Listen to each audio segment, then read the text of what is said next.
All right, everybody. It's the Arty 84 show live here from quarantine. Who knows how many weeks it's been, but it's been several months. Episode 154, as always, Adam the Mellet to the left of me. Left, right. If you were just tuning in, you just missed an exclusive pre-show interview with Joey P. He came and gone and didn't want no part of the show, and I don't blame him because tonight it's going to get a little interesting. Is that so? Yeah. And it's unfortunate for Joey P, too, because like I've said before, he looks like some kid who used to give me a hard time in high school, which is why every time I see Joey P, I don't like looking at him because I just, for no apparent reason, just want to I just get angry. Yes. To sum everyone up, we're just talking some fantasy football for our league. It's getting very competitive this time of year. And earlier in the season, Adam had called out former champion from several years ago, Joey P. He didn't want to see him winning. And this is coming from the defending champion, the Naked Chefs, Adam Mellet. So, yes. So nobody, I put myself up there too. Nobody should want me to win either. Why would you want someone repeating? You should want to dethrone that person. Yeah, I agree. In a obviously not a dickish manner. I mean that in a fun, competitive way. You know, it is a fun, competitive football league out there. I can tell you, we do have a good time. Hopefully, once COVID's over, we all can get together and enjoy ourselves in a physical manner. But come at me, take me out. Who knows when that's going to happen? You just joining us here live. We have 3 guests tonight. Oh my God! Joining us throughout the next, say, hour and a half or so. First, coming up in a few minutes is going to be a Chelsea native, Magno Garcia, who has just released his new single, "Parallel to Hell." He is a rapper. It just kind of continues with our theme of rappers that we had in the last episode. At 8:50, we have Eddy. I think it's Adheem. Does that sound right? He's a conservative Trump supporter, and he also called out Kingface for spreading HIV to many women. Kingface, now dead. That would be interesting to hear. All right, I'm just looking. I have this weird fruit fly problem going on, and I have no fucking idea where they're coming from. No idea. I've cleaned everything. I have nothing going on. It's fruit. I don't know what's going on. I can tell you who they're not coming from. I guess at the 9:30 hour. Porn star Penny Barber will be joining us. You hope they're not coming from her. Let's hope not. We'll see. We'll talk about her. She does some unique film styles, a lot different than we've had in the past. And it'll be very interesting to get into some of that and find out exactly where she was coming from when she decided to do such films. I gotta just put it out there. I'm not gonna give too much away because I'm gonna talk to her. A lot of strap-ons. I'm gonna leave it at that. A lot of strap-ons, and not just with dudes, with chicks too. Which very awesome. She's all over the place. Yeah, so that'll be very interesting to find out about upcoming later on the show. So she's a MILF, so that means she's got kids, right? You would think. So isn't that? I mean, is she taking that character on, or is maybe just she's at that age now? Because we figured out she's 35, 36. So maybe in the porn industry, once you hit a certain age, you it's like boxing when you drop a weight class. When in porn, when you get older, you enter a new classification, maybe. Perhaps. Yeah. I don't know. We'll find out. We have plenty of questions to ask her in a bit. But first, we weren't on last week because I was dealing with Uncle Sam, and we took a week off. But it was our first week off since February, so I would say we went pretty damn strong. Yeah, we did. I think we took a week off, and we took the first week of March off when I moved because we didn't have the studio set up yet.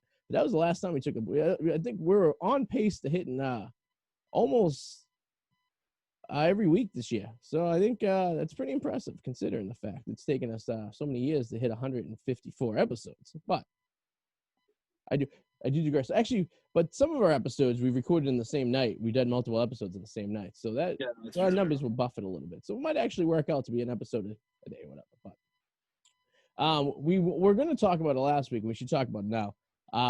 The Paris Hilton documentary.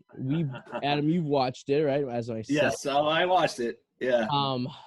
Those who have not watched it, I suggest you do watch it. You can get it free on YouTube. It's circulating on there. And is Netflix carrying it too, or is no? It's not. No, I thought they were gonna. Or they plan to eventually. if you Google the Paris Hill documentary, you get a free version of it somewhere on YouTube. I guess you had to pay for it or whatever, but now there's so many bootleg versions of it, you can get one.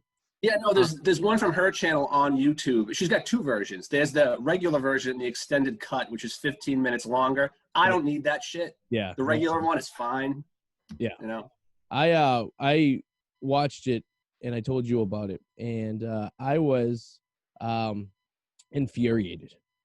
The enragement of this documentary. Frankly, basically what it does, it's like, hey, I'm Paris. I was putting on this act for the last 20 years. I'm not really like this. And then she gets on to about how this is the type of person I am. I want to be a billionaire. Yada, yada, yada, all this stuff. And then she's like getting all her cronies to like support her. Like, yeah, she's a really smart girl. Her sister's like, she's just like everybody else, really. She eats leftovers. Which is the weirdest thing. Yeah, she likes leftovers and she likes wearing sweatpants. Oh, she's just like us. She's just like us, yes. But just like us. My sweatpants cost $5 at Target. Her sweatpants probably cost $150 at Victoria, or I wouldn't even say Victoria's Secret. Probably some other place that's all tweeny. But so the documentary is about me. Where have I been for the last few years? For the first half hour, right, we would say, and then it takes a weird turn. But before we get to that, there was one thing about her childhood that was brought up that I'm like, how would you even do that? Because they were talking about how she was kind of like a boy and mischievous.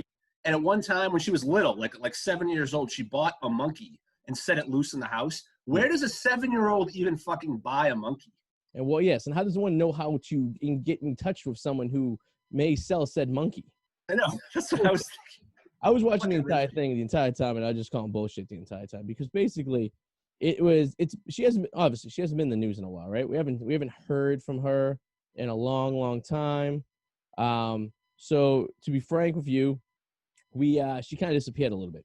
So now she's like figures she'd do this little movie and people will watch it and we're talking about her, right?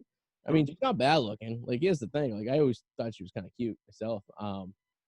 Better now than she's ever looked, I think, actually. Yeah, she's one of those girls who look better with some meat on their bones. You know what I mean?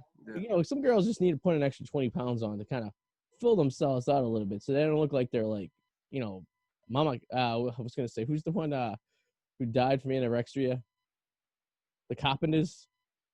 Karen Carpenter? Yeah, Karen Carpenter. Yeah, we want that look. We're not digging that look. No, some guys like that 85 and bone look with rib cage. No, I don't want to see cheekbones. I don't want to see rib cage. No, I don't want that. Some guys are into that. Not me. I don't want to see myself in them when I'm having sex with them. That's right. You don't. It's like that glowworm effect. You don't want to. Yeah, God. It's like an alien movie. You can see it moving around. It's like, wow. So we get halfway into the documentary, and it takes a dark turn. Now they tease the documentary in a sense that like she was like raped or molested or like kidnapped or diddled. So I'm watching and thinking, oh my God, was she like raped when she was younger or diddled when she was younger? I'm like, all right, now I'm intrigued. And then it finds out that she was just a bratty kid. And where rich bratty kids go when their parents don't want to discipline them or even try to be a parent, they send them to these reform schools, basically, where glorified fancy camps, right? That's what he made of it, right? That's what I made of it. It's a fancy camp to throw your kids away and have someone else deal with their problems. So her parents did that with a bunch of other rich kids who were sucky human beings at the time. And as any rich place that takes a lot of money from rich people that their parents don't really care, they get away with a lot more stuff than you would ordinarily at a place where you couldn't do that away. And what did she say? She had to mop floors and she had to fold clothes. No, it was worse than that, dude. That school is no joke, though. Like, the thing is, there was the last, I would say, 20 minutes of it is meaningful, because if all this school was like beyond just punishing kids, dude, there was some fucked up shit going on. The Provo school, they were like throwing kids naked into cells, like locking them up in confinement in the dark. Like, they were doing some shit. Some of these allegations are fucked up, and we're not talking like 2 people saying this. We're talking like a little over a dozen. You know what I mean? It's growing. Yeah. This school is fucked. There was some stuff. I would agree. I agree 100%. The school's fucked. So she had the right to. What am I doing over here? First day of the new car. She had the right. It was just angled. Like, Paris is the one coming out with all this. She's gonna save us. Like, that pisses me off. But like, the information of all of it is fine, you know, because it's true. Yeah, I mean, it's true. The information was right. I would agree, but she was just doing it because she wanted the attention. Relevant. And what happened was, it was funny because remember she said in the documentary that she wasn't planning on making the documentary about this. So I think what happened was she was filming this documentary, and the guy who was producing it was probably like, I got nothing here. This is 30 minutes of garbage. What are we doing with this? You're basically making a infomercial on yourself saying, you know, it's bad. Let's throw in some abuse at a summer camp. You know, let's get deep into your secrets and how bad things are, right? Which they did, and we watched. And I'll be honest with you, I mean, I want to watch it again just because I'm very curious of details I may have missed. So what was up with her laptop collection? She just doesn't throw them out because she's afraid of people getting a hold of the information on them. Was that it? So what I concluded from that, she has, so every time she gets a new boyfriend, she gets a new laptop because her boyfriend steal her laptops, which I go, well, who's putting information in the laptops? Wouldn't you just have like a thumb drive or like a external hard drive that you can put in a safe? Like I have an external hard drive that I keep in a safe, right? Paris Hilton. He's not that smart, man. But what kind of information are you keeping on these hard drives? Like you're not working for Apple. You don't have the formula for the next iPhone on that thing, right? What do you have? You might just be paranoid too. I mean, when you're 19 and have sex and your video gets put on a video and the world to see, I'd be a little bit paranoid too, maybe. What's it called? One Night in Paris. You ever see the One Night in Paris? I own it. You own it, yeah. I've watched clips of it. I mean, hey, listen. If you want to borrow it, I'll let you borrow it.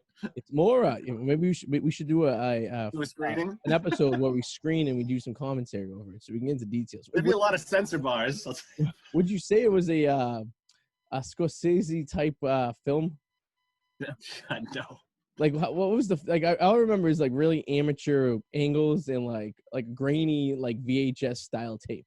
It's been a long time since I've watched it, but I do technically own it because, you know, I would do when it came out. How old were we? Well, I don't even know how old we were. When that happened, 10 years, 15 years ago, it came out maybe. Yeah. So we were. I was curious, and I remember Tower Records was going out of business, and they had a huge markdown sale, and that was something that was marked down, so I picked it up. Yeah. I mean, we all seen that. You've seen the Tommy Lee Jones video. Yeah, Tommy Lee video. No. Oh, and Pamela. I don't want to see the Tommy Lee Jones video. Oh God, I don't want to see. Bad would that be? I'm Tommy Lee Jones and I'm wrinkled. Can't find my balls. I don't know what they went. Tommy Lee Jones. I was in the fugitive. Yeah, Tommy Lee and on the boat. Yeah, I see the boat video. And then we had the. Do you ever see the what's a Kardashian movie? The BJ from Ray J. Oh yeah. I don't know what it's called though. The name of it. I don't even think it was like. It was like I don't even think it was a lot of footage from what I remember. I think it was like maybe. I don't remember. I remember watching it, but I don't remember how long it was. Now you're telling me. Here's the thing too. We're talking like 15 years ago, where like the cameras and stuff were a lot bigger and a lot more obvious. You're telling me you don't know there's a camera filming you? Well, Paris Hilton, she knew there was. Oh, she yeah. Was just stupid. No one's going to see this. My boyfriend's not going to show this. But what's really fucked up is the guy that she was with, what's his name, Rick Solomon, I think? Sounds about he right. ended up like banging Pamela Anderson, he's banged like a ton of celebrity women after that. So, I think you're right. I think that was his gateway. Like, he got into one, and now he could just kind of make his way. Now he's a professional poker player. Okay. You probably made money off the video, I would imagine, right? Probably. He's been with Shannon Doherty, Pamela Anderson, Elizabeth Daly. Oh, wow. He's getting how old is he? He was like older than her, right? Like way older 10 years older maybe? Yeah, he's now he's 52 now. Holy shit. Damn, and how old is she? She's probably what, our age, right? Paris Hilton. She's like 36 maybe, 35. 39. Paris Hilton's 39, really? I didn't know she was that old. February 17th, actually, a few days. Her birthday is a couple days before mine. February 17th. But she's a year older. So. 81? Yeah. Interesting, huh? February 17th, 1981. I thought she was quite young. I don't know. That's so too. Bad for 40 years old. I guess she looks pretty good. I guess, huh? Yeah. She also hasn't popped out a kid. That's probably why too. That adds stress to your She doesn't have the extra mileage on that. Yeah. Vehicle, you know what I mean? The strain. And I think her days of, she talks about having kids in the video, but we all can be honest with her that her days of producing a child are running out quite fast. Let's face it. If she has a kid, the kid's going to end up like Eric Clapton's kid. Okay. It's going to crawl out of a window. Jesus, all right. Terrible. It's true. That's what's going to happen. Poor kid. I mean, I even say it's not the kid's fault. It's the nanny. What a shitty nanny. It's the parents' fault for not paying fucking attention. That's what it is. He wasn't there. It was the nanny. Exactly. You should be there. You're the parent. He was recording music. Children, family first. I guess so. Take the kids to the recording studio with you. Yeah, the poor kid was like, no money. What shitty babysitter is like letting a kid just crawl up into a window and fall out? Well, can we agree that probably would happen to our kid? Probably. Yeah, I mean, that dumb. Like that, yeah. Watch the kid grow up to be the cure of cancer. Did you ever see her in that movie, House of Wax? Yeah, years ago. I think I had one run-in of that movie, partially put together, and that was about it. I do have to say, another thing I want to point out about that video was the poor me from the Millionaires with the mother, right? So if you don't know anything about the Hilton family, they're the hotels, right? So was it Paris's great grandfather was the founder of the Hilton hotels, and basically the women that the Hiltons had married, the guys, are pretty much trash. So I think like Paris's mother was like a washed up actress. She was like her. So she's sisters with the two from Housewives of Beverly Hills, whatever the hell their names are. There's two sisters on the Housewives of Beverly Hills that she's sisters, and they were actresses. So the whole family were actresses, but they came from like nothing. They were like, the mother was like one of those like pageant moms making these girls act. So anyways, they act and whatever like that, and they get into and then, Hilton marries there and make Paris and all that stuff. But when you get down to the brass tacks, close enough. Saying no one said in about 30 years. Basically, she made it sound like that. She was like, well, there were 7 kids, and only the 4 got part of the company, and they didn't get any millions. But when you break it down, yes, there was like 7 kids, and the first 4 became workers. They became like on the board of the hotel, right? Because you can't have all 7 people running the hotel. So I think the oldest took it over, and the other ones just got millions of dollars. So for doing nothing. So I don't want to. How do you even spin that? How do you even say like, oh, poor me, we couldn't do anything? And you tell me the businesses they run weren't funded by the money from the hotel at some point or another? The trust fund that was set up for them, perhaps. They shouldn't have brought that up at all. That looked bad. That looked really bad. Terrible. Oh, poor me. Oh, we weren't handed the millions, the billions, or whatever they're worth. And there's no way in hell she's becoming a billionaire. No. But that didn't make any sense to me. Remember, she was like, I'll go on vacation when I make $1 million. She's made over $1 million, right?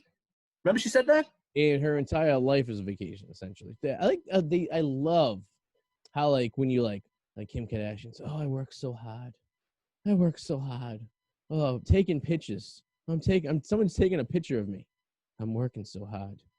I know. That sounds stupid, but in a way, if you think about it, like, they're constantly on, and they have to like be PR, and they can't talk stupid, and they can't like shut anything off, and they're constantly, in that sense, yeah.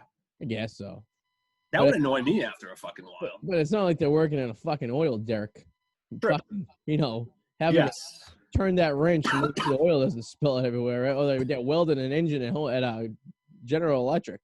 You know what I mean? It's like, there's one way to like be dramatic about work. Like, yeah, I could see her being like, yeah, I'm exhausted. I was taking pictures all day. You know what part fucking infuriated me? Yeah. When she's on the fucking, in her car, and her purse spills, and all like the $100 bills spill out onto the fucking floor. And she's like, and they had to show her picking it all up, like all that fucking money. And like, who's carrying on cash these days too? Like, you think like, I mean, you, okay, yeah, because you're like an old man. You're like my grandfather, goes to the bank at the end of the week and gets his allowance out of his checking account. I saved 8 pences. Yeah. No, but someone like we just go like take out like $1,000. Like, you don't have that. You're not working a job where you're getting cash. Like if any jobs you're working, you're getting a check and it's getting into your checking account. I mean, that just seemed very I don't understand the angle of the video. Unless you're a drug dealer. Yeah, unless you're a drug dealer. Yeah, then it's all cash business. Unless some drug dealers take Venmo. I know bookies that take Venmo. There was this guy I used to work with who used to bet on like women's curling on a Tuesday night. Like he would bet on any sport that was going on, and he would have to Venmo his bookie because this is before like online sports betting and stuff. This is like 5 years ago. He would do it through his bookie who lived in New Jersey, and his New Jersey guy would put the bets in for him and take a percentage. Well, that's fucking degenerate. That's a fucking degenerate, right? Oh, yeah, he spent hundreds of dollars. I watched him lose hundreds of dollars in a matter of minutes. He'd be betting on like pitches. Like now, do you know that the daily fantasy sport, like I think New Hampshire and Rhode Island, you can do it on like DraftKings or whatever. You can actually bet pitch by pitch on like baseball games. Oh, and like I believe it. Like there's options to bet on plays or like the over under and how many passing plays for a football game and stuff like really minute breakdowns of like the games, like all these like side bets and stuff like this. I mean, you could be a real, and you have to load up like a credit card. Like you have to use a credit card or a debit card to load money onto it. So you could be a real, delinquent and fucking max out your credit card and bet on, I don't know, like women's and WNBA. I feel like the only way I could ever get like that is if I was a billionaire and I was bored. Yeah, because if I think of this, I can't afford to spend that kind of money right now at all, ever. So, but if I was bored and I was a billionaire, I'd probably gamble on stupid shit too. There's nothing I hate more than losing money gambling. Like that's why when I go to casinos, like, I'll go to Vegas, I'll spend a week out there, I'll probably spend $20 in a machine. I do the old put the $20 in, get my free drink, take the $20 out. You know what I mean? So, and I just move my way around the casino that way. It's not even worth it because by the time she comes over, it takes you like 10 minutes. And then by the time she comes back, it could be 25 minutes. I remember sitting there waiting for a beer for 25 minutes. Yeah. And I'm like, for what? I'm like, I'm tipping the same price I could have walked to the bar and got the beer for. You know what I mean? Or the convenience store. I remember playing the best way to maximize your money on the cheap if you just want to drink is dollar roulette at Circus Circus. I remember playing $20 lasted me for like 3 hours and like 5 drinks. It was great. Yeah, absolutely. Those smaller casinos all day. Like there's a Casino Royale, which is like 3 casinos down or 2 casinos down from like the Flamingo. You go into there, not the Flamingo, the Harrah's rather. You go into there and they have like $2 well drinks. So nice. I go in there and I'll grab like 3. And then I'll walk back down to Harrah's and just hang out in there and do as I do. You know? Yeah. So it's if we're supposed to have Magno was supposed to meet us again. This would be week 3 he blew us off. So I'm gonna go on a limb and say he's probably not gonna join us. What do you think? So here's the thing. Penny is probably gonna join us because the person we're in cahoots with has been pretty good about sending us people. I agree. She's much later. What's the over-under on Eddie? He's supposed to. I want to talk to him so bad too. Yeah, and I don't know. 20 minutes. Eddy Adheem should be joining us here on the ID84 show, and might as well just give the whole description for him. Eddie is a gay black conservative that supports President Trump, regularly calls out hypocrisy among conservatives, and has recently exposed social media influencer Kingface, who passed away from spreading HIV to multiple women. Do you know who Kingface is? Are you familiar with the Kingface? I am not, but I'm looking it up. So, a social media influencer, which has to be the biggest bullshit job I ever heard in my life. But, oh my God. What is this? No, I'm just looking at him. He looks just like an asshole. He looks like an asshole. He's dead now. Huh. I think he got the HIV. Well, he had the HIV. He just gave it to a bunch of people. I think it caught up to him. Like purpose. Like on purpose? Yeah, like I don't think he told him. I think that was the deal. What a fucking piece of shit. He was like Roberto Alomar. Or who's the guy with 2.5 Men who got fired? Like Pauly Sheen? Oh yeah, it was like Pauly Sheen. That was what I was gonna say. Pauly Sheen, Pauly Shore, Pauly Sheen, Charlie Sheen. Pauly Sheen and Pauly Shore mixed up. That's people, huh? Yeah, I think it was like that. Like he didn't tell him. Like which is fucking. Nothing enrages me more. I was watching this thing the other day, right? So now how TikTok's gonna shut down, or maybe it's gonna shut down, maybe not gonna shut down. Like who knows what's gonna happen to TikTok? Joey P, who we just talked to before the show, big fan of TikTok. Doesn't watch YouTube, only watches TikTok, right? he actually got me to download the TikTok app at first to actually watch stuff.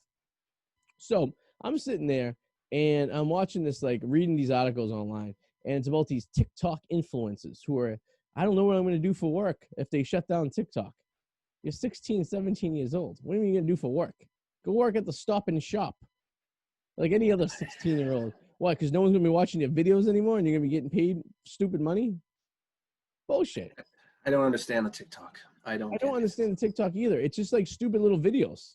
Now, if you are like a teenager, I get it in that sense. Like, oh, look at me, I'm dancing around and like moving around. Like if you're a sexy little, like, 18-year-old, whatever. Okay. 18-year-old, bring them out. But like, if you're a full grown ass adult, I'm sorry, I don't get it. So the thing about TikTok that makes it like very attractive to people is, like, for example, you and myself are old school video producers. We like to use the programs to add effects, fades, all that shit, right? We actually put the work in to make a video. What TikTok does is it steps you along. All right, film this for 5 seconds, then film this for 5 seconds, then film this. And it will actually make the weird videos for you. It does all the work for you. So there's all the post-production, all the effects, all the cool things that you and I would take hours to perfect doing it the old school way. TikTok does it for you in about 15 seconds. So these kids who have no idea about anything about video production, some of them don't even hold the camera the right way. Nothing irritates me more than the portrait camera. Turn it landscape if you're going to be filming people. Every TV or screen we own is in 16:9. Come on, you can do it. If you come across a crime, don't hold your phone like this. Do this. The gangsters, they hold their guns this way, but their phones this way. They got to switch it up. You got to hold your phones this way so we get a nice bigger view of what you're filming, and hold your guns the correct way, because you're not going to get the right accuracy when you do them sideways. And that's a fact. That's a fact. I couldn't agree more.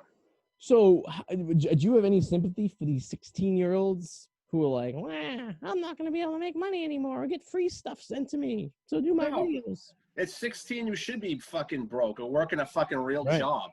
I think this is the greatest thing ever. I hope all these little 16, it's bad enough that our generation of kids below us are just shitty anyways. Go work a real fucking job. Go work in retail.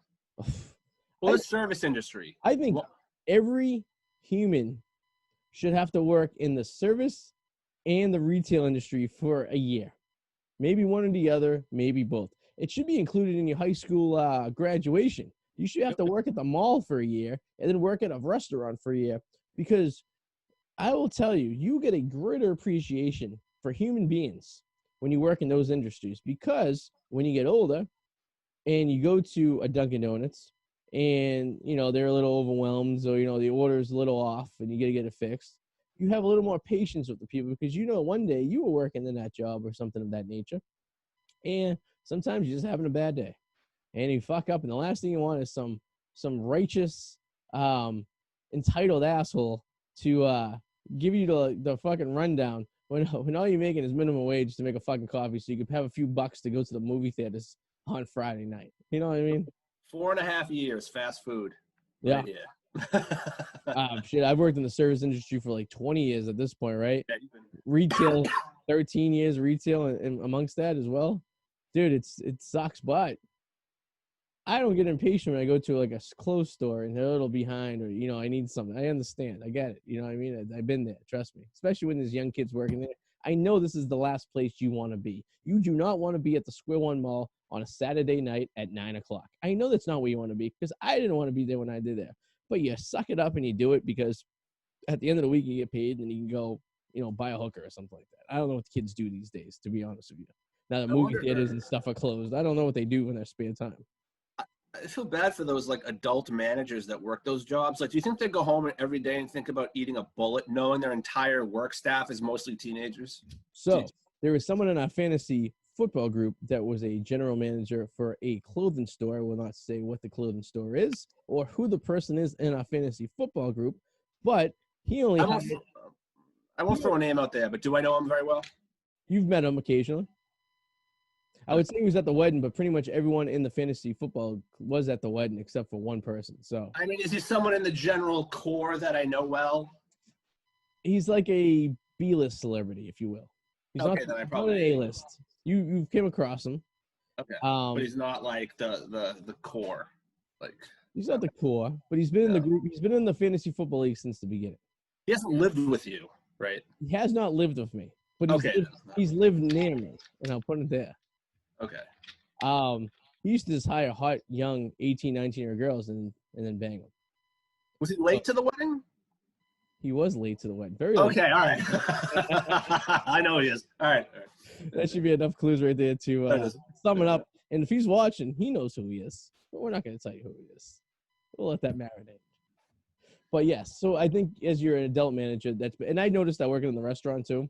If you get like a manager who's like our age, he'll hire like smoke show 19, 20-year-old girls because they're easy on the eyes, and you're stuck working with them for a while, so you might as well have something nice to look at. And there's always that possibility that you can sleep with them. You know? So I mean, it just makes it a lot easier when like you're working with them all the time. You don't have to put in the extra effort. You know what I mean? Yeah, and even if it's not possible that you could sleep with them, you can make yourself delusional to the point where maybe you think you could, but you know you can't, and get by that way. That's true. It's when you see a hot girl in the street, you're like, yeah, I think I have a chance, right? It's like, yeah, no one has it. You get out of your fucking mind. Not that you wouldn't want for that matter. Yeah. But it does get to be a little frustrating dealing with these like little pricky 16-year-olds, especially when your job is like bonus driven as well. So you're like dependent on these little pricks to like do things correctly so you can actually get a bonus and make a few extra bucks at the end of the month. Did you get an allowance growing up? Yeah. So my allowance was my age.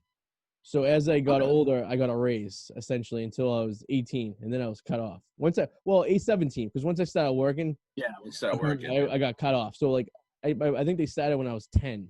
So I got $10 a week just for doing garbage and stupid shit like that. Yeah, same here. Yeah. Which was a steal because like as you're 10 years old, you're making $10 a week. You're like, damn, all you gotta do is take the garbage out. But as you get older, you're making less than minimum wage for doing the same job you could be working. That's why I just went to the mall and got a job. Like I can make more money working at the mall than my mother's gonna give me a week. Yeah. Right. But I think allowance is a good thing. I think basically you learn responsibility because there's been weeks I didn't get a paycheck when I was when I was younger. Yeah. Or I got docked. My mother used to dock me on my allowance. So like say like I didn't do something I was supposed to do. Every once in a while she'd throw in like do the leaves or do the lawn and stuff like that. Not every week, but every. Like there was like 1 week like I just like flaked out on taking the garbage out and didn't sweep the floors and clean the bathroom. I just kind of like put on cruise control, and I was docked my allowance that week. Did not get the allowance that week, so I learned a lesson right there. I couldn't go to the Showcase Cinema and go see a movie. I see. I tried to go off on my own one. See, I get an allowance. I started working though when I was like 16 and a half, but prior to that I would get an allowance. But around like 15. I was like, you know what? I don't want their allowance. I'm going to start my own leaf raking business in the fall, right? So I started going, no. I started going door to door, and I was like, all right, I'll rake your leaves for this much money. Okay. And then I started raking, and I'm like, this sucks. And like the first person I got was a complete asshole. It was like, you missed a spot there. You wouldn't fucking pay me. So then I was done. I said, fuck it, allowance. Yeah, the allowance is a lot easier than fucking manual labor. Because when you're like 15 years old, you don't know what the going rate for leaf raking is. Because it's not like we had the internet. We could Google and call up like a landscaper and be like, hey, how much you charge to rake a lawn? And they give you a price. And you can go to your neighbor and be like, hey, I'll do it for like half the price because I have no overhead. I have a rake. It failed bad. When you're 15 years old, you have no concept of how much it costs to rake leaves. So you could go to your neighbor and be like, how much you rake leaves? And be like, oh, like $20. And he's like, oh, it's a steal because it usually costs $50 if you call a landscaper to come do it for you. But yeah, 16 and a half, I started working with double back at the Pep Boys in Revere. I got to tell you, one of the worst jobs I've had in my life. And I wouldn't say worst because it was hard. I would say worst because it was like fucking boring, beyond boring. I was like stocking like shelves. And like, if you ever been to like an auto parts store, they got these like little packages for like little bits, like little drill bits and stuff. And there's like a crate will come in and there'd be thousands of them in the crate. And you have to sort these 1,000 bits into the right little shelves they're going to. And I got to tell you, they didn't do the job 100%. I half-assed a lot of stuff that I did at that place. So, it's no surprise they went out of business. Oh, I was going to ask if they were still in business. Yeah, one day I showed up to work on a Saturday, and there was a lock on the door. And there was a sign saying, sorry, we're closed. So so Doubleback's dad was a head mechanic there. So I didn't even text you. I don't know how I got in contact with him. I think I paged him from a payphone. I took my bike to work. So I paged him from a payphone. He had one of those pages where you could actually send a message. So I was like, hey, what's going on? Page me 111 if we have work today, 222 if something's wrong, blah, blah, blah. And like a code. So then he paged me on my pager of a code. And I was like, oh, shit. So when I got home, I called him after I rode my bike all the way home. And he explained me that they were shutting down that location. And they were, you had the option to go work at the Salem, Mass location or the Everett location if you said B. And I was like, I think I'm all set. I go, this is a great excuse because I wanted to quit the job anyways, but my mother wouldn't let me quit. So they shutting down the restaurant, pretty much. I mean, the store, pretty much allowed me to quit without quit. But then I got bored, and then I needed a job, so I went to the Audubon Pan at the Squirrel and Mall. I told you the story about my manager. His name was. Yeah, how long were you there for, Audubon Pan? 2 years. Me and Joey P worked there for 2 years. Had a manager named Ed. He was a bisexual drug addict. He was probably at the time we were 17, he was 50. He had a wife who was 20 years younger than him from Honduras. And he looked like Mr. Burns, and he talked like this. And he had the hots for me and Joe. And I remember one day I called him up and I told him I couldn't work a day. And he goes to me, he goes, oh, you're a nice guy. I really like you. Not in that way. Maybe a couple of years ago I would have liked you in that way, but no, you know. I'm like, dude, what the fuck? It's not what I want to hear. Just coming here. All Joe and I did at the Audubon Pan, because we worked like the off shifts, so there was no one there, like the late night shifts during the week, like at 6:30 on a Tuesday, there's no one at the mall. So we just ate our asses off and drank like sailors. We had a friend who was a manager. He was a year older than us. And his brother worked at the photo store 2 doors down, who was 21, and buy us a handle of like cheap vodka for like $15. And we'd make like mudslides because we had all the ingredients for a mudslide except for the alcohol. So we'd sit there and just be drunk, working behind Audubon. I burnt myself. I almost lost the fucking tip of my finger, cutting meat, drunk, I almost thought I was going to be intimate for the rest of my life because Joey P came around the corner with a fucking bulky roll, like one of those French croissants, like a big French roll, and threw it like a fucking football at about 100 miles per hour right at my dick. Oh. Yeah. We worked with a guy named Ted. Ted lived in the woods in a tent. He was a manager. And Ted used to take over the place on Sundays and call it Audubon Ted. He would put a big job. Why did he live in a tent? I think he was mentally disabled. This guy eventually got fired because I went next door. We had this little store next door called the Homestyle Eatery, and this girl Danielle worked there. She was a nice girl. She had they had their own bathroom next door. It was where Taco Bell is now, and they had their own bathroom with a stack of pornography. So we used to go over there. I would take a break and I'd go watch Seinfeld because she had a TV in there too, and eat a sandwich and look at some porn, and then go back to work. And I went back one day. And Ted's like, you're not going to believe what happened. And I'm like, wow, what happened? He's like, someone robbed us.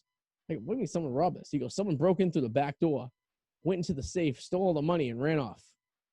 So I'm like, huh. I'm like, well, first of all, you can't open those doors from the back. You know what I mean? They don't work that way. They're like the one-way fire doors. You know what I mean? I go, second of all, how would you get into the safe? So the story had a lot of holes in it. So I just went with it. I was like, oh, my God, yeah, this is great. I don't know what happened. But so 2 days later, we had the general manager there with the district manager, and went over it, and they ended up firing him because they said his story sucked. They actually didn't fire him for stealing the money, which we all know he stole. They fired him for being a shitty manager and not being able to protect the money that was there. So it was like a roundabout way to firing the person. And I think he only stole like $500. It wasn't even a lot of money. It wasn't even worth it. Yeah. And if you threw a little my side, I would have kept my mouth shut. You know what I mean? That's the way I roll. But, and you've worked in fucking crazy places. I heard your Burger King stories are crazy. I mean, all of us worked in fucking places where we're just like nuts, Oh yeah, dude. There's always some weird shit going on. And like, dude, it was like my manager like fooling around with other managers, and like he was married. And I was friends with his son, and I caught him like making out with somebody in the parking lot. And this is like an older guy. Like, he honestly, they made like, he was like maybe in his 60s. Yeah. And like they made like over like $85K a year, which it was fine. Not bad at all. Yeah. You can make a lot of money working retail in a restaurant. If you're a general manager at a good location with bonuses, you could probably make that much money. but you really make your money as a district manager. That's where they react. They district managers of anything like that start at over 100K. But think of all that stress. You go home smelling like a fucking frying machine every day. Your staff is a bunch of teenagers. You get no respect. No, you no, know? no. They treat you like a piece of shit. Like we all seen movies where they have the older boss there. The goal is you don't want to be in that position. You want to be a district manager by the time you're 30-something years old, because at that point you're yelling at you don't have to deal with the fucking shitty teenagers directly. You know what I mean? You kind of move to locate. You go to a different location every week. You're just doing phone calls. You're just moving around. Every district manager I ever met working at Finish Line had the fucking best life ever. They were making like 120 grand. They had a company car. Everything was paid for. Different office every day to go to a different store. All they did was go around and fucking make sure the managers were doing their job. It was a fucking cakewalk. I was like, hey, it's not a bad job. The problem is, to get that job, you have to have all those sucky years of doing fucking the general manager job, working 60 hours a week, but only getting paid for 40. Shit like that. You know what I mean? We also had this fat gothy girl who was blowing guys behind the dumpster. It was really weird. She was really weird. It was she was really creepy looking. Like she had this really short skirt on. She was like a teenager too, and she had these stockings that had spider webs on them. Gothy. She was a very goth chick. You know. We had a girl like that working at the Aubon Pan, by the way, stands for the good bread, if you didn't know. And she was working for the good bread, and occasionally there's a few employees that she would take into the freight elevator at the Square One Mall that is located behind the old Burger King. There's a elevator that takes you down to the first floor, which takes you directly out to the dumpster. Well, the freight elevator would take about 5 minutes to get to the first floor because it was like an old school elevator, and she would blow you in the elevator occasionally. Not me, but a few of my coworkers. And that was her thing. She was this little roly-poly looking girl. You know what I mean? Nice girl. I don't know. I think it Tanya, maybe. But how much? At least that was an elevator. What little respect do you have for yourself to do it behind a dumpster? Yeah. On multiple occasions. That's where the trash is. I couldn't do that only for the fact of the mentalness of the smell would take me away from it. You know what I mean? I don't know. The smell. The number one turnoff for me in any intimate experience would be smell. More than anything else, a bad smell will take me right out of the lake. A friend we know, who's been on the show multiple times, once was fooling around with this girl, and he was getting busy with her. Right? It was 4 o'clock in the afternoon. I think she was a kindergarten teacher, and she had the day off. So he gets to her house. She's already finished a giant bottle of wine at this point, right? So she's lubed up, ready to go. He's gonna take no effort.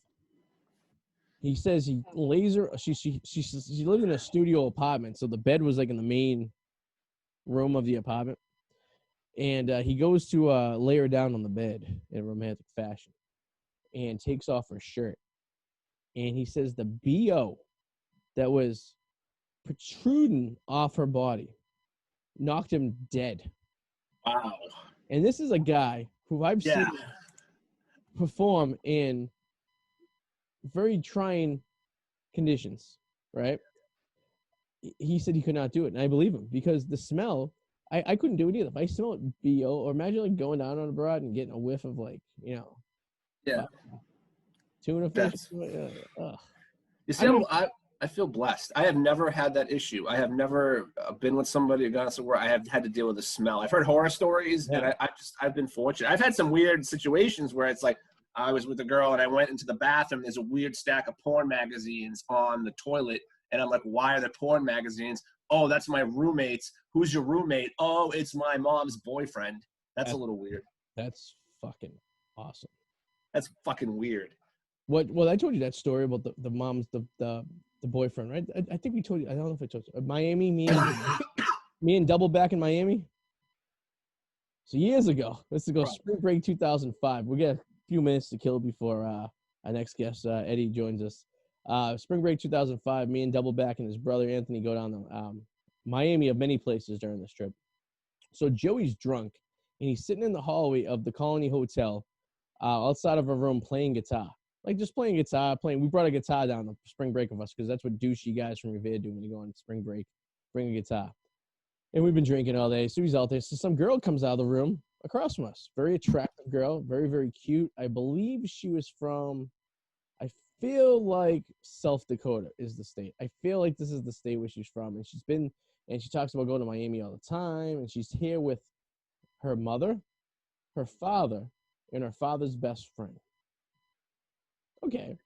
Which, not a weird situation, right? But they're all staying in a room, and there's only 2 beds. Yeah, some flags here. Definitely. Some little weird. Yeah. So I didn't even think about it until Anthony, Joey's brother, brought it up. And he goes, well, what's the sleeping arrangement? There's 2 beds. Who's sleeping with who? Is the mother and father sleeping together? That would make the father's friend sleeping with the 22-year-old girl. Weird. Is the father sleeping with his 22-year-old daughter, which would leave the dad's friend sleeping with the mother? Weird. Weird. Or is the mother sleeping with the daughter and the 2 grown men are sharing a bed together? Even weirder. There's a lot of dynamics here. None of them are good. So I was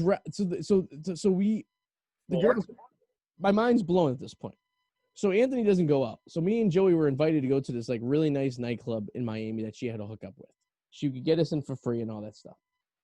So I got sweaty back. It's hot in this room. So we take her up in the office. Joey goes down. I'm all set. I'm like, well, I'm gonna go with you. I'll go check this out. See if I can really get into this club called Privy which had about a $40 cover to get into. So we go down there, and she's like, oh yeah. She talks to the bouncer, and me and her just get ushered in. No problem whatsoever. They let us right in. So I'm like, oh, this is interesting. So I'm like, well, I have 100 questions to ask this girl once we're in here. I got to ask her how she got in here, who she knows, why some girl from South Dakota have like this VIP access to this nightclub, and what's the sleeping arrangement in your hotel.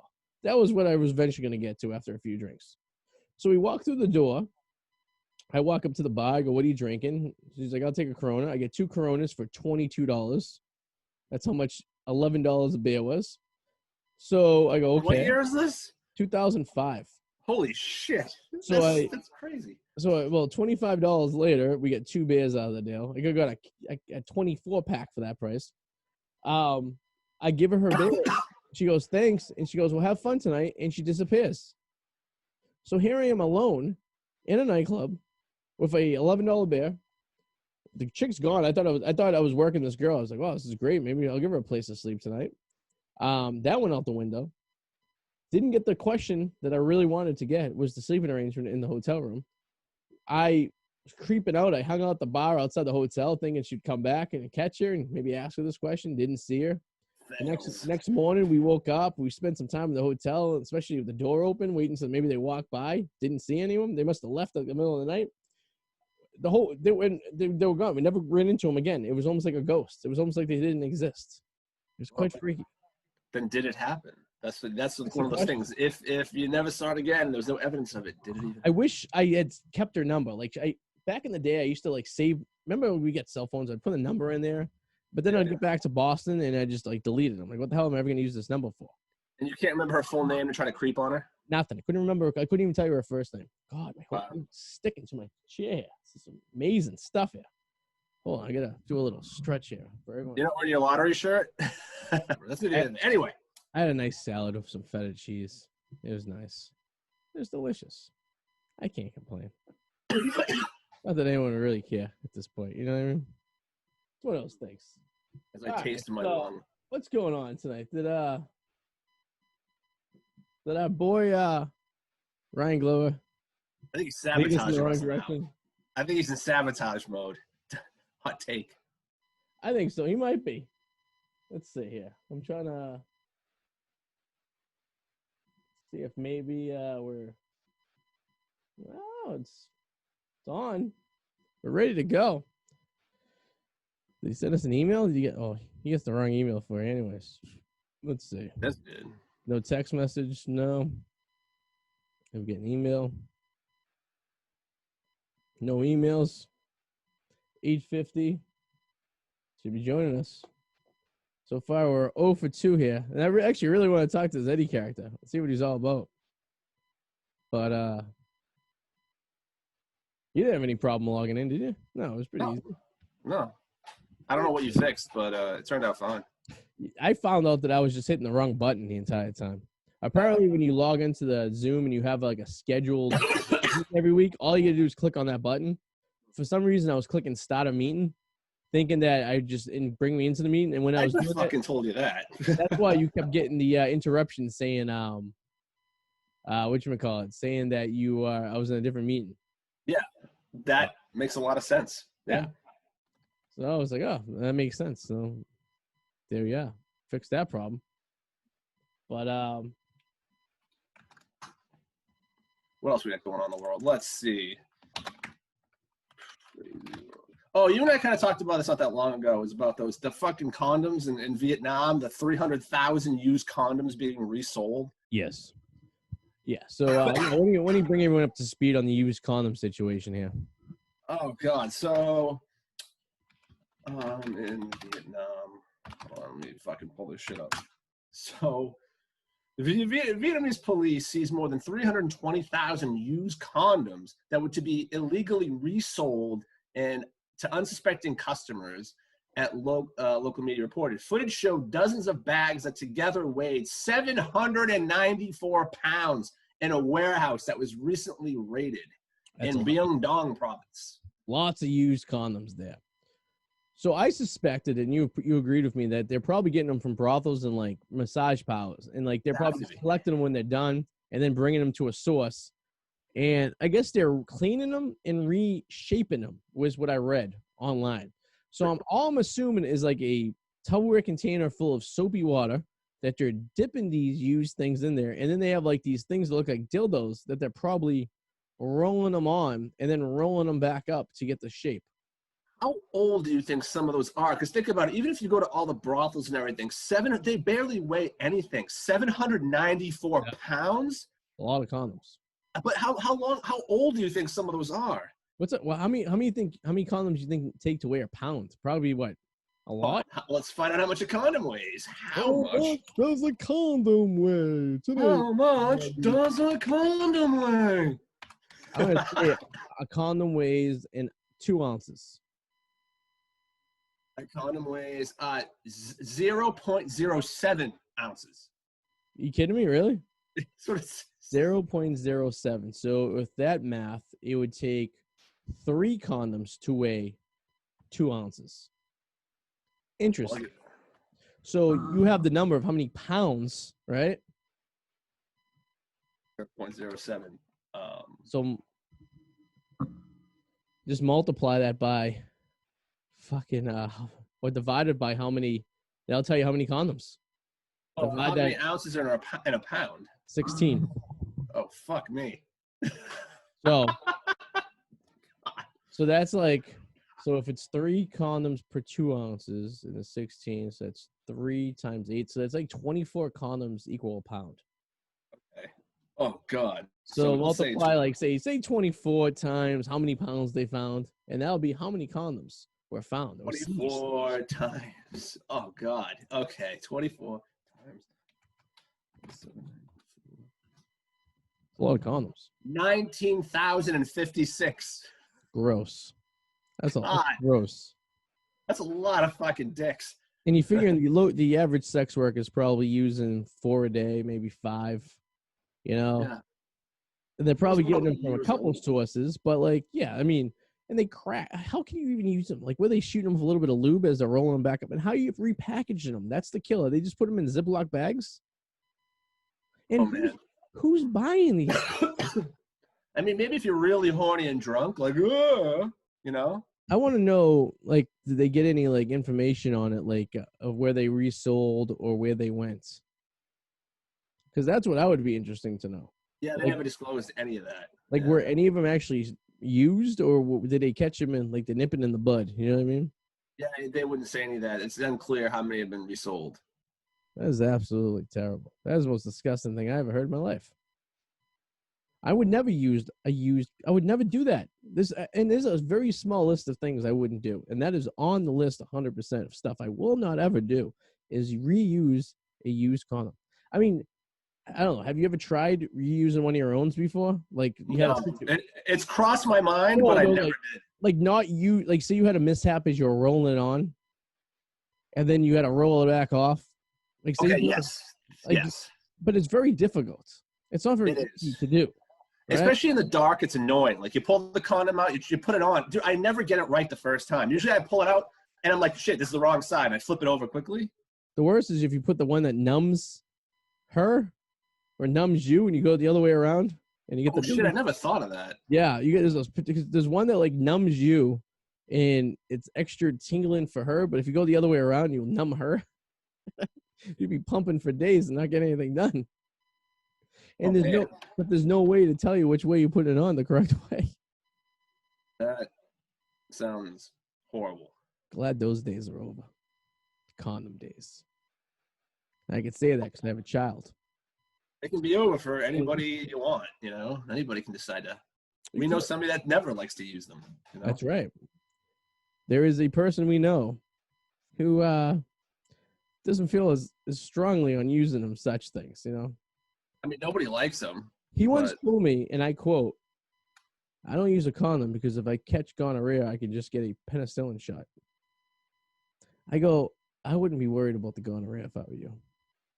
I would be worried about Kingface, who was spreading HIV to people without telling them. And we'd like to hear more about Kingface. But Eddie has not joined us. No, he has not. And Eddie was supposed to join us at 8:50 Eastern Standard Time, and is now 9:00 p.m. Eastern Standard Time, making Eddie a bit late, making Magno Garcia very late to the show. I'm trying to dig up some stories here to try to pass some time. I'm coming up kind of, everything's fucking boring right now. None of this really. You want to talk about coronavirus? We always talk coronavirus because everybody talks about coronavirus. There's a big debate tonight, and we may be losing people to the debate. It's the vice presidential debate tonight. I don't know what time is on, 8 o'clock or 9 o'clock. If anyone out there is watching, tell us. But it's Biden versus Harris. If you didn't know, Harris's son plays for the New England Patriots. He's a running back. Damian Harris, very good. We found he did very good last week.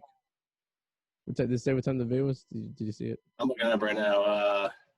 I'm assuming it probably already started. Yeah, I'm assuming it was already 8. It's probably almost over by now.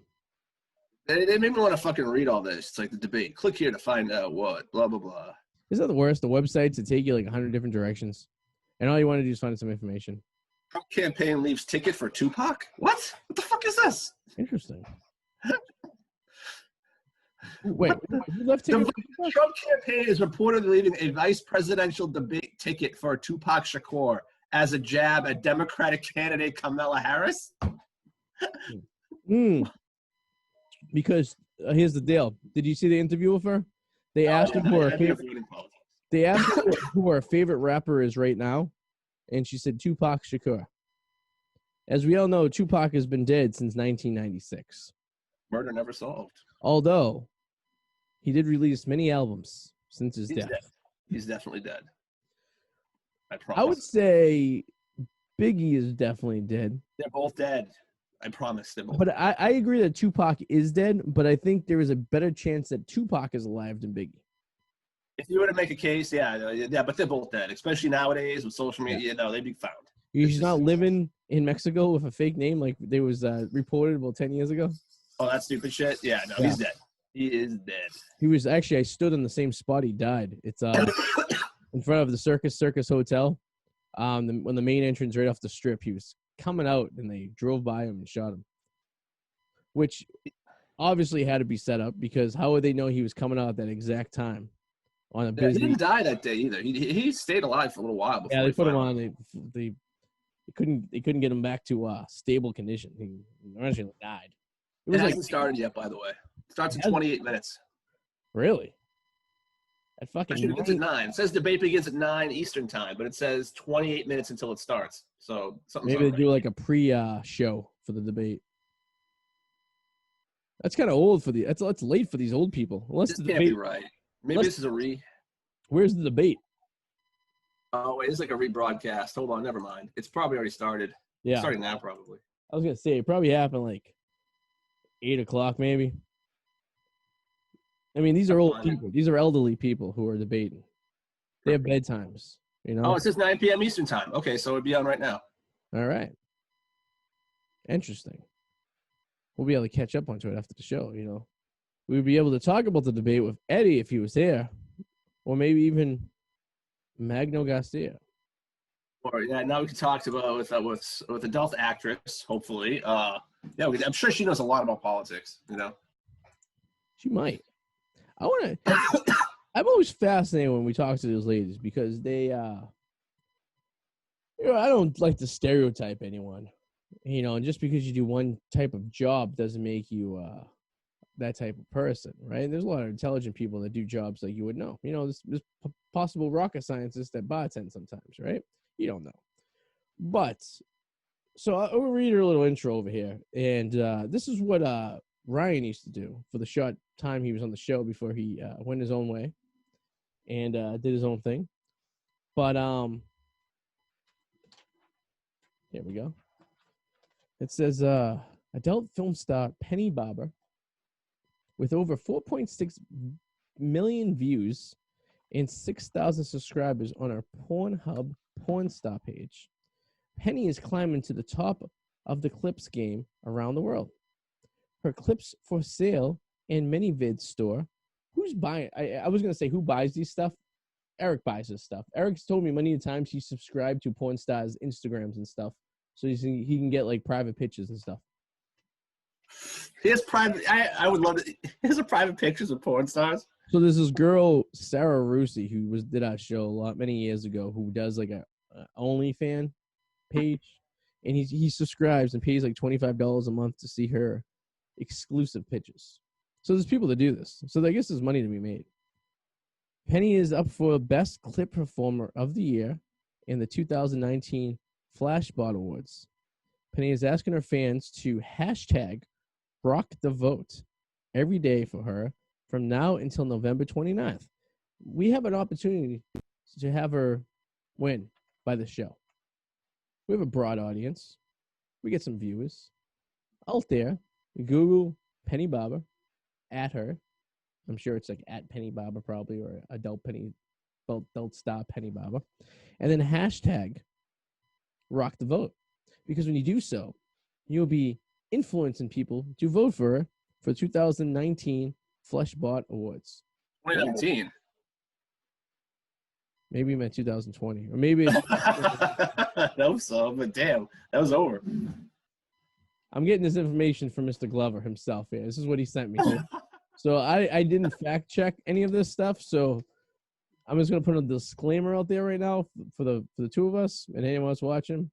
What I may be saying could be extremely inaccurate and not true at all. So we're just gonna put that in a limb. So hashtag rock the vote every day for her until November 29th. November 29th is faster than you think. It's like 7 weeks away. Thanksgiving is knocking the door. It's right around the corner. Cast your vote is quick, easy, and the best way to show your appreciation for your kinky mommy dom. This is a quote. Go to fleshbot.thepornstudy.com/ Ryan 28065 /?S2 =1020 FAD 853D 89735 EC 3F 7F 6B. So you just put the entire link instead of 450A, the and symbol 3 equals and single S4 equals 4339. Easy. Just go there real quick. Cast your vote. Take 2 seconds. I'm sure if you go to her Instagram or Twitter, you could probably get a direct link to this. I don't know for a fact. I'm going on a limb and saying she probably did that because I was running for NLB Fan Cave in 2013 and went to a short URL website just to make a short URL. It was voteforarty.cjb.net. Nice and easy. And while you're at this website, if you can find it, look for the Best Clip Performer of the Year category. Look at Penny's photos. Click on it. Look at the submit button. Click on that to cast your vote. A lot of clicking. I feel like this could be simplified. I feel like this is a lot of instructions that could be easily broken down a bit. Would you agree? I agree. Yeah, it's a little much. I feel like you just should go to a link, and if you didn't hit like. I think maybe once we have her, she should be joining us in about 15 minutes or so. Maybe she could kind of give us a little foresight on exactly the easiest way to vote for her. This could be outdated information. This could be already done a year ago, since it does say 2019. I do have the debate on. I could share it with you right now. How's the debate looking right now? I just put it on. Pence looks like Pence, and she just looks like a smug bitch. She is very smug. I'm not a fan of her, to be honest with you. And it's basically because, here's the thing. I lost a lot of respect for Biden when this broad was literally ripping him apart, calling him every name under the sun when they were going at it for the presidential nominee debate. And then he goes and takes her as his running mate. Like, wouldn't you?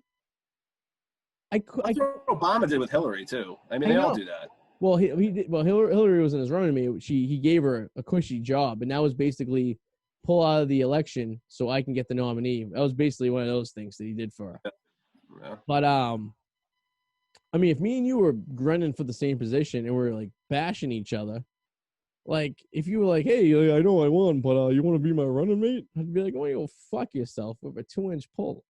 That's the name of the game. That's how it works. It always been that way. Trump didn't do that. Pence wasn't running for president. He just picked Pence out of the fucking lineup of governors. And that's kind of what I don't think Biden was running for president. I think Obama just picked him. Like that's what traditionally that's kind of how it always goes. They trash him and then hey, help me. How do you even sit in the same room if someone has bashed you like that?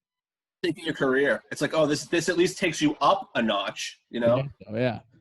Politics wasn't my thing. In fact, 3 years ago today was my fundraiser when I was running for a small little district in Revere of I think it was. That was 3 years ago. 10,000 people I was trying to represent. Just 10,000. Now, for some people watching out there who live in a small town, 10,000 could be your entire, entire county. In Revere, was a small little portion of the city of 50,000 people, and I was making my run. And you know what? Can't win them all. But you can lose them. That is a fact. If you didn't know that, you don't have to win them all, but you can lose them all. Just look at the Browns; they lost every game 1 year. So they lost 1 year. Oh, sure, that was just 1 year, but close to every game most years. It is funny how it's almost harder to lose every game than it is to win every game, because it doesn't happen all the time. It only happened twice in the NFL. The Tampa Bay did it 1 year back in the 70s, and the Browns did it. But it's always like you get close. But a lot of these teams just pull off that one win. It's a moral victory, you know? Yeah, usually towards the end of the season, probably against a team that doesn't need a win because they're already in the playoffs or whatever. And yeah. Could be. Yeah, and they're just like, we're just going to lay it down. And then you need that win to kind of boost your morale a little bit right at the end of the season. You know what I mean? Yeah, so they try harder while the other team isn't really trying. That's probably it, you know? So you think this debate is going to be as much as a shit show as the presidential debate was? Because the presidential debate was quite the shit show. I did. By the way, I did watch the South Park Pandemic special last night. Ah, yes. That's another thing. It was okay. It started off strong, and then after a while, I was kind of like, it was all right. I agree. It had a nice premise. Well, and that just proves why a South Park episode is great for a 30-minute episode. That was like one of the first 60-minute episodes they did, and that just proves that after about 45 minutes, you're beating a dead horse. So, yes, if they had condensed that to be a traditional 30-minute episode, I think it would have been a lot stronger. I agree. It did lose. It did lack. It was supposed to they were shoehorning different things at the end to make it kind of come together. Because what they did was, obviously Mickey was in episodes before, and we already know that Stan's dad owned the pot farm, and there was all this stuff that was already established and laid down. And then at the end, it just seemed like they just try to throw a bunch, 10 pounds of shit in a 2-pound bag, just to make it all come together. Which was I did Cartman's 6-foot stick. That was hilarious. I would say Cartman in that. I love the Cartman character because he was the typical person who could give two shits about the coronavirus, but he's taking advantage of it because he doesn't have to do anything. Yes. He's like the waitresses and waiters who were said that they could come back to work, but they're not doing it because they were getting their big bone. They were making more money not working, kind of thing. You know what I mean? Exactly. But the 6-foot stick was nice. Butters was hilarious. I think they got their traditional South Park kind of ooh when they shot Token. Yeah. But it was funny because it was all that shit was going on in the classroom, and then Token got shot, and then that was it. And then they played it off like Token got the corona, and they couldn't see him because he was in the hospital. But I didn't see any backlash on this episode. Did you at all? They never get any backlash because it's South Park. It's expected. Yeah, I think people back in the day they used to, but I think people are just kind of like done if they don't because they know they're not going to win. You know, and Family Guy gets the same thing too because it pretty much makes you could say anything you want as long as the cartoon's singing and doing it. You know what I mean? Yep. If it was live action, no fucking way. Yeah. Yeah. I like how they had the Zoom call where Mackey's like, I'm muting you, mute, and they're all like fighting and like. That was pretty funny. Do you remember when South Park came out a few years ago with the Muslim episode where they were, and the whole thing was like they weren't supposed to show Muhammad, and the whole episode was them not showing him, like kind of thing. That was a big deal. It was. Yeah. It was. I could have started a war. Yeah, they got death threats and shit. I do like that they don't give a fuck though. That's what make I haven't. I mean, do you believe it's been on for 24 years? I know, it's insane. And me and my wife were trying to figure it out, and we were like, well, that makes sense because I remember in 1996 I got a VCR for Christmas. Now we're going back in the day. This is a big deal in 1996. Got a VCR for my bedroom, and I remember I was really like South Park came out, and I used to record every episode of South Park on VHS because it was on like at 9 o'clock at night, and I'd fall asleep watching it. So I'd watch it like the next like day, and I would have I would just keep using the same videotape and just keep getting episodes of South Park. And that was, oh God, that was September of 1996. It was started my 7th grade year. So there you go.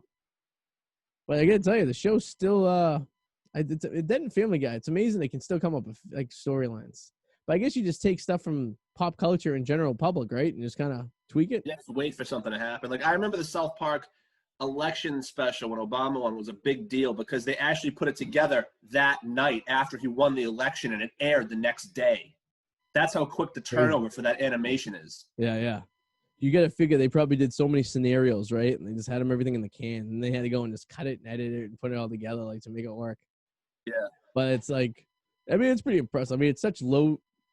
It's not computer animated, is it? Or do they still use the actual paper fucking things? And the first episode, I think they did. Like their very first like screen test episode. But after that, I don't know. I'm not quite sure. Because it's a very like low scale animation, right? It's not nothing. It's not like, Pixar, right? It's fucking. No, definitely not. But they make it look like it's like really, load time graphic, but it can't be because that would take them forever. They have to be using computers to make it work, right? And make it look like they that. They are, but it's still simple. It's very reliant on its writing for sure. It is. I mean, all right. Well, we got Eddy joining us right now. Actually, let's see. Let's bring him in right now. We have Eddy.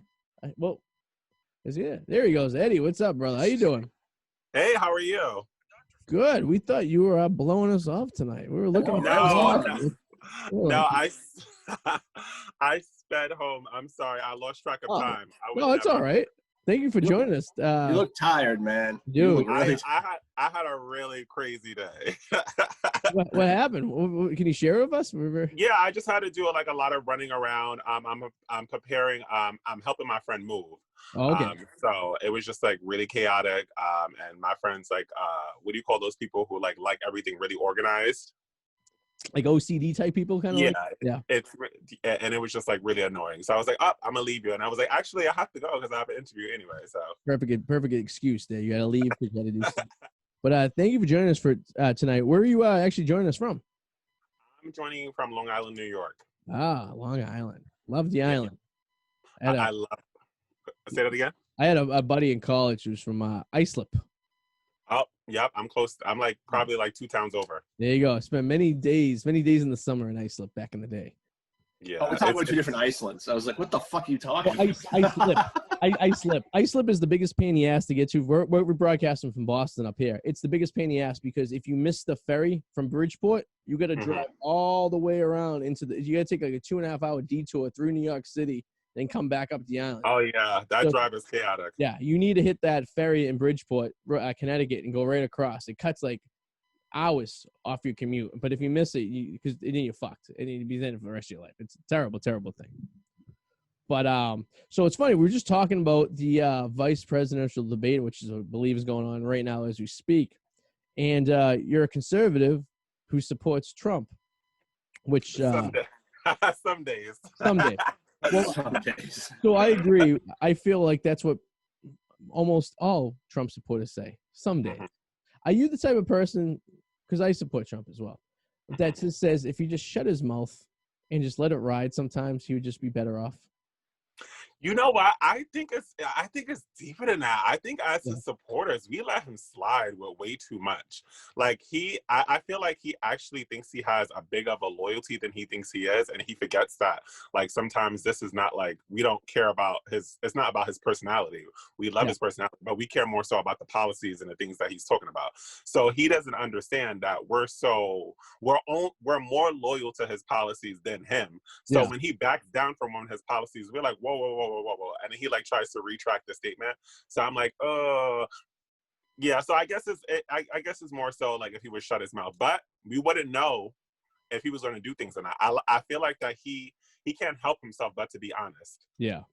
And I feel like that's his downside, because like he's the type of person who, as politicians, I guess politicians know they're going to be a politician ever since they're like 15 years old, right? So I've known a lot of people who are my age who are politicians who've been planning this for years. So they pretty much plan their life on a stage in which they know how to answer questions and know how to do stuff and what to say, what not to say, how to present yourself, all that stuff. And I feel like, Trump, he was 72 years old when he decided to become a politician. And he was used to being a rich kid who his entire life could say whatever the fuck he wanted and no one really cared. And he had no consequences for his actions. And which people like about him because he speaks his mind. He's like, I'm going to do this, I'm going to do that. And a lot of people, it's like a little breath of fresh air that you're not getting the bullshit from the politicians. But at the same time, it's like, maybe you're saying a little too much sometimes. Like, we like that you're honest, but sometimes I think you're a little too honest. Like, some things you got to, like, you got to, for the people who are kind of wishy-washy, you got to make sure you kind of paint a nice facade for them. I mean, what do you think? Be a little bit political. Yeah, a little, just a tad, a splash of politics, right? I agree. I feel like he's getting more supporters, and they're like coming to me and they're like, "Oh, I kind of like him," and he does something, and they're like, "Nope, forget it. I'm just not going to vote." And I'm like, "Dag." Like, Have you experienced or felt that there are a lot more supporters for him out there, but people don't say they're a supporter of him because they're afraid of backlash from anti-supporters? Or definitely, like there's way more supporters than like I was looking at a makeup famous woman, and she like has millions of followers, very democratic personality. And I'm looking at her live, and it looks like she's at like a speech or something, and like she's trying to keep her camera down while they're speaking, and then I actually see a Trump hat, and I'm like, oh, you're a Trump supporter. And I don't think she knew that slipped by, because like, of course I guess a lot of people, especially like celebrities and stuff, like they're scared of like being canceled. Yeah. And it's just like, a rich person needs to vote for Trump, because like any Democratic candidate, the first thing they're going to do is come for the rich people, in general, with their taxes. I feel like that's a shit. I feel like a lot of these celebrities who are multimillionaires, their accountants are telling them it's more beneficial for not having someone who's socialist, if you will, be in office, because as we all know, socialism, it's about taking from the rich and making everyone equal, which in a sense, and the idea of it makes sense. Well, that's great, because now you can spread the wealth, whatever. But when you think about it, all the hard work and everyone takes to get to a certain point kind of gets, reneged on that, because it's like, well, why am I even going to bother trying so hard if I can just sit back and relax and enjoy the show, which some people do anyways. But it would just, I think it would be an epidemic if that happens. You know what I mean? But who knows? Yeah, I'm noticing that the slogan or the way that celebrities are getting into politics is a little different than last campaign. Before they were like, vote for Hillary. Now it's just specifically just go out and vote. Like they're not even saying a candidate. I did notice that, especially with the NBA, who's always very vocal on voting and stuff. And it's like, it's like, go out to vote, and it's like, but they're not really. But if you take away from the commercials and stuff they're doing, and you go investigate more, it's not like they're overly supportive of some person, right? Yeah. I mean, you don't know names. I'm LeBron James, and I'm making millions of dollars a year, and I'm living in a state like California, which taxes the shit out of you. Anyways, the last thing I want is someone who's going to run the country like the state of California. and just tax the shit out of us. Because that's basically what they're going to do. They're going to turn the country into California. And we're all going to be sitting there with our fingers on our asses saying, well, it's hard enough to survive as it is. Now they're going to take more money out of us? I mean, and I always challenge people when they say, oh, every time I talk to a Joe Biden supporter, they're always like, I'm like, oh, well, why do you support him? Because I like to have a healthy dialogue is important. And they're like, well, we just need Trump out. And I'm like, that's not a reason that you should choose a candidate. No. Just horrible reason. That's a terrible reason, because I'm voting for this person because I don't like the other person. But that goes against all what politics are. Well, you're going against, like, now it's like a population. It's like basically like high school election, right? When you were in high school and someone's running for president, right? You had the jock, right? You had the captain of the football team running, and then you had some nerdy kid who was in like AV class, right? Well, the AV kid probably had the better ideas and probably was the more straight-headed and probably could do things a lot better and actually get shit done. But no one really gave a shit about the policies at that point, right? All they gave a shit was about, oh, this guy's popular, so we're going to vote for him because, that's how it is. So it's basically like a big, giant United States popularity contest at this point, I feel like. You know what I mean? Yeah, it's pretty bananas. But, like, I honestly, I cannot, like, even though a lot of the times, like, especially when we're going through the debates and, like, the past few weeks with Trump's tweets, like, of course I was upset at him because he said some dumb things. Yeah. But I cannot vote for Joe Biden. Like, I cannot have his policies in office, especially Kamala. Like, that's a no-go. Like, I may joke around and say I'm going to vote for Joe Biden, but I would never. I could never. Policies are a big thing. I mean, at the end of the day, we're voting for policies. Who gives a shit? The talking head. We all know the president of the United States basically is, I mean, they have power. They're obviously in charge of the country, but, like, the reality is it's mostly Congress that controls laws and stuff. And obviously the president can veto stuff if they want to, but, like, at the end of the day, if you start flooding, with left wings for, like, now the Senate, and then the Republicans, the representatives start, if you have a lot of one side, you're going to run into troubles. You're not going to have that checks and balance that you really should. And having, like, a Republican president, even though that the Senate is Democrat, kind of gives you that check and balance. So you're not spending, $4 trillion that Pelosi wanted to spend for this next phase of stimulus? Mm-hmm. Where are you getting this? You're complaining that the president's putting us in a deficit, right? Which wasn't his fault anyways, because you can't control the virus and the economy. If that's said, but you want to go and continue taking more money out of a bank account that's already emptied.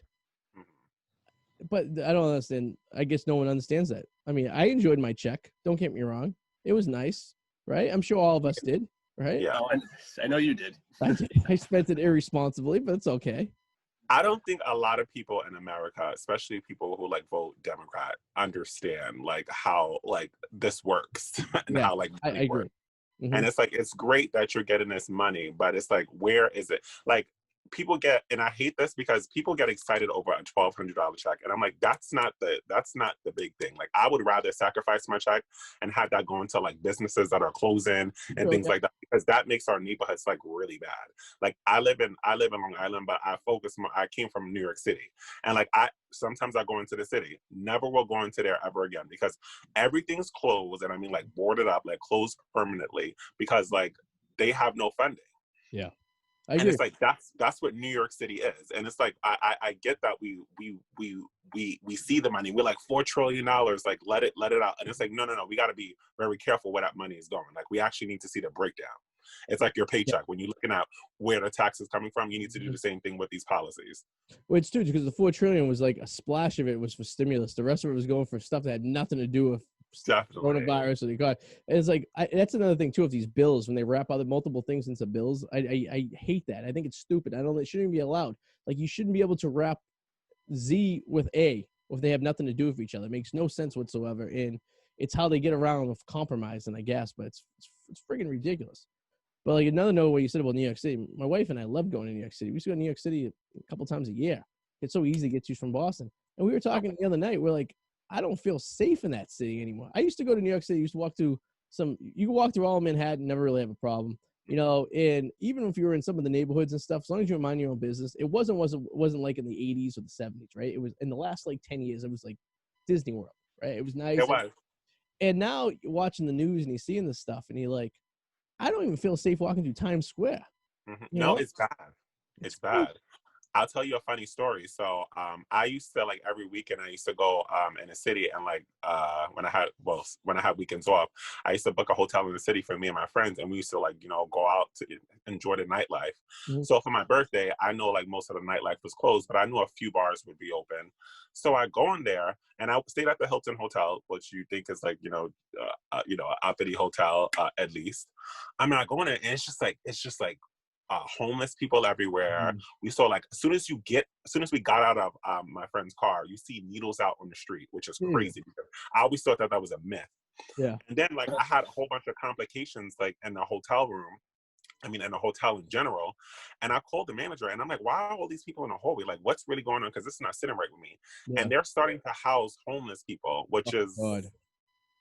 I'm not going to give my opinion on that, but they're starting to house homeless people inside of these hotels. But it's like, That's why the Blasio for you. Yeah, why not make that whole hotel like a homeless hotel? Yeah. And, like, so I don't have to, like, and I'm not trying to say anything like but crazy, but it's like, money for a hotel. Why you Yeah. a room next door to people who are going to destroy it, or some people that could destroy it? You know what I mean? It makes no sense. No, it was crazy. We had people banging on our door, like, threatening to kill us if we don't open the door. Yeah. Like, and when I was telling the hotel manager this, I know it wasn't his fault, but he just looked so frustrated. And I'm like, I know this is your job, and I know you have to probably deal with this every day, but this is crazy to me because I haven't been in New York City about 6 months. Okay. So when I come back, and I had friends, like, traveling from out of town, we got like 3 hotel rooms, we got like the double suites, so they're expecting everything, and they're going through all of this. It's kind of embarrassing to me. Oh yeah, I agree. It's amazing how the Blasio is destroying that city in a matter of a few years. That took between Bloomberg, which I was never a big supporter of, but he actually maintained the city pretty well, and also obviously Giuliani, who did for several years as well. Those two guys pretty much took New York from being a shithole in the early '90s to being a nice place to go visit and a place where people want to go see. And then in a couple of years, de Blasio just sits there and he's literally, blowing it up. Like it's going to take years for that city to get back to normal. Yeah. People are saying, like, oh, it's going to snap back. I'm like, no, it's not. With Cuomo and de Blasio and this in New York City, we're not going to make a comeback for, like, probably another 11 years. No one's living in the city anymore because no one has to work in the city. So all moved out.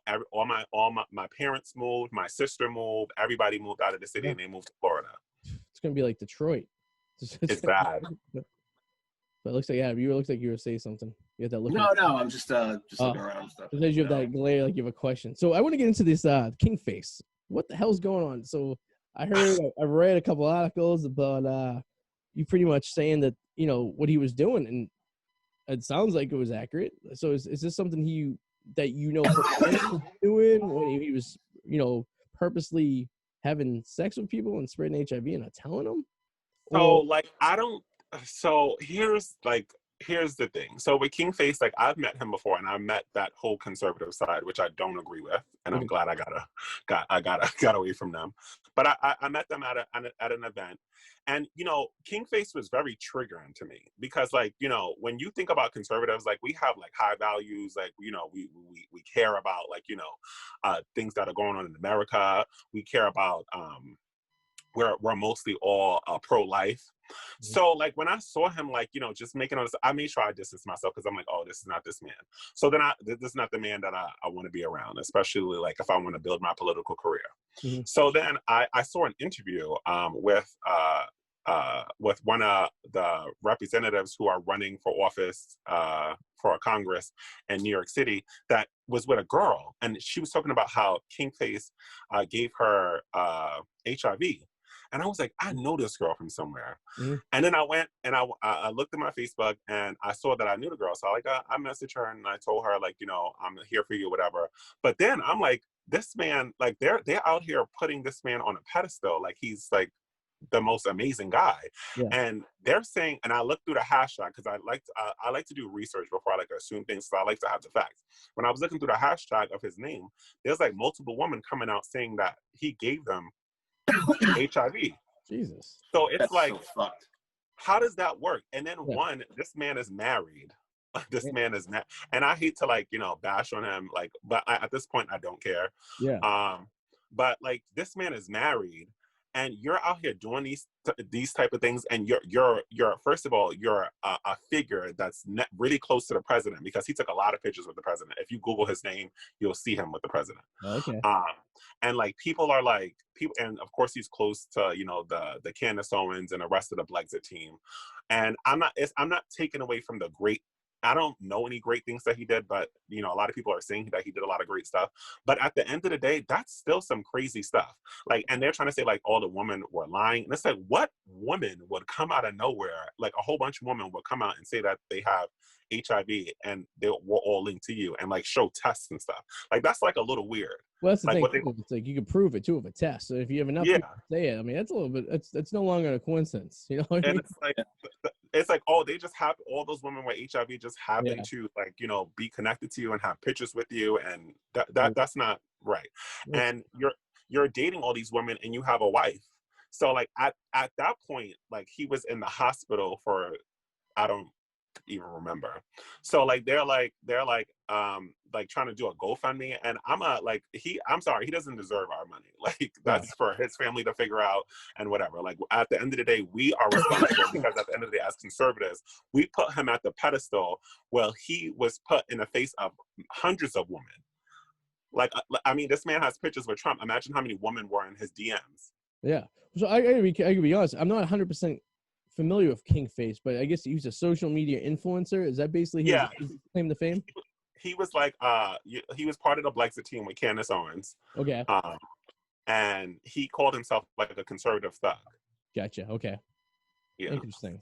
So I mean, that'll grab supporters right there, because now you're grabbing people who wouldn't typically favor that side, you know, as conservative side. But never had any conservative values. Was always on live, you know, talking to people, and you can do like a simple Google search and talk, like put King Face in his debates. Like he hated, he was with 4 abortions, just like talked about black people like horrible. Like I just wasn't for it. And what did he end up dying from? Was it HIV at the end of the day? Or? So it's not proven that he died from, but I mean, I don't know. Right? The whole situation is just not adding up to me. Yeah, no, you put 2 and 2 together. I mean, a lot of times it's complications, right? It's never actually. And nobody ever like dies from HIV or AIDS. Die from like a disease or a sickness. Complications from it. Yeah. Yes. So I mean, if enough people, I mean, one person, maybe 2 people, you get multiple people saying the same story. It's tough to get a lot of people coordinated to tell the same story. I usually go by the basis. If I hear 3 is usually my number, because you can get 2 people together to form a great story. We get like, remember when Clinton was getting all those blowjobs, and you know, like first you had Monica, and then you had the chick with the big nose. What the hell is her name? And then there was another chick, and like all these broads started coming out. And next thing you know, there's like 3, 4 of them, 5 of them, and they're all. It's like, well, all right, well, all they needed was 1 to come out of the woodwork, and then the rest of them feel comfortable enough to say something. So if there's 5, there's probably 10. You know what I mean? So I agree on the story. If there's a couple, there's probably a lot more that they just don't want to talk about it. You know what I mean?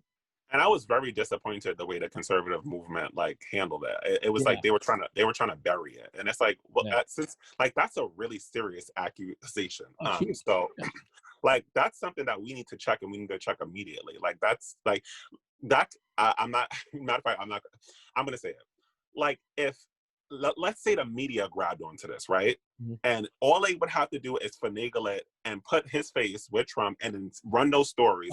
Do you know how damaging that would be? Absolutely. So you would think that people who cared about Trump being in office would make sure that they separate him from the conservative movement, so that, like, you know, if this story ever does something, but never happened. No. It's funny how they can bury things so great. I mean, look at what's happening right now with Biden's son, how they're burying all that bullshit. Even though all those classified documents came out today on Hillary that pretty much painted her as guilty as caught red-handed, essentially. So but we've been painting her guilty for like we knew she was guilty from the beginning. I'm gonna be honest. I'm very disappointed with Trump for not making sure that she was arrested. I feel like she's untouchable now. Like while they're running the election, like they're doing debates. I don't even want to hear about her anymore if they're not gonna really lock her up.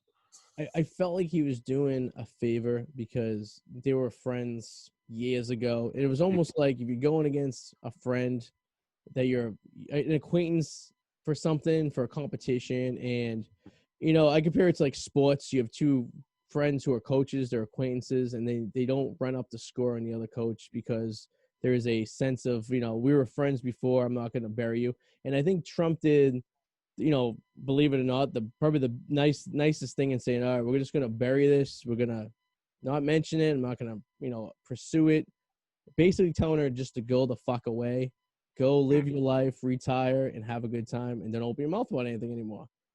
But unfortunately, she couldn't hold herself, and then she's on the bandwagon supporting Biden, really, rubbing the salt into the wounds.